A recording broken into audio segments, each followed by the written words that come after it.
नमस्कार मित्रांनो. आता सगळीकडेच पाऊस चालू आहे. जसं वाटतं की हा पावसाळाच चालू आहे. अजून किती दिवस 12 महिने पावसाळाच चालू होतं काय काय असं वाटायला लागलं मित्रांनो. ही आमची शेती आहे आणि सोयाबीन काढायला आलं आहे.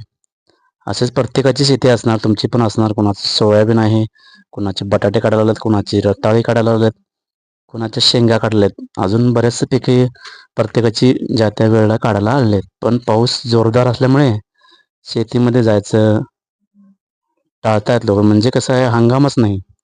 सगळं तुडवून होते म्हणून शेतीमध्ये अजून काही कामं नाहीत, चाललेले नाहीत. आणि हे बघा, हे सोयाबीन म्हणजे सोयाबीन नाही, पीक नाही मित्रांनो. हे 24 कॅरेट सोनं आहे मित्रांनो. हे पाहताय तुम्ही, 24 कॅरेट सोनं. हे सोनं होणार काय माती होणार, हे तर वेळच ठरवणार.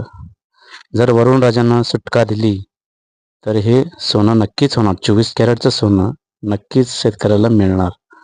जर पाऊस जास्तीत झाला तर हे मातीमोलच होणार मित्रांनो.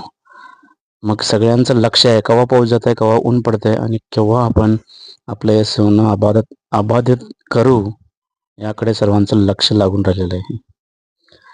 आणि हे पेरून झालं आमचं. हे बटाटे पण काढले आहेत बघा. हे लोक तयारी करून ठेवलेले आहेत, फक्त काढायचं. विश्रांती, पावसाची विश्रांतीने ऊन लागलंच की चालू झालं बघ काढायला. आणि येताना काय झालं, फिरून सगळं बघितलं आणि येताना एक भारा गवताचा घेऊन आलो.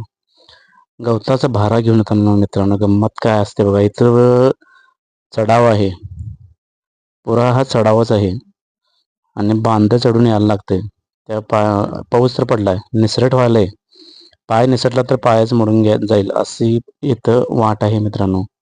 अशा वाटेमधनं हा डोक्यावर भारा म्हणजे तारेवरची कसरत आहे. इथं मोकळं चालायचं अवघड आहे आणि इथं भारा घेऊन जायचं म्हणजे एक तारेवरची कसरतच म्हणावं लागेल मित्रांनो. हा मिनी ब्लॉग तुम्हाला कसा वाटला, आम्हाला अभिप्राय द्यायला विसरू नका. अशाच नवनवीन व्हिडिओसाठी आपण परत भेटणार आहोत. तोपर्यंत टेक केअर. Bye bye.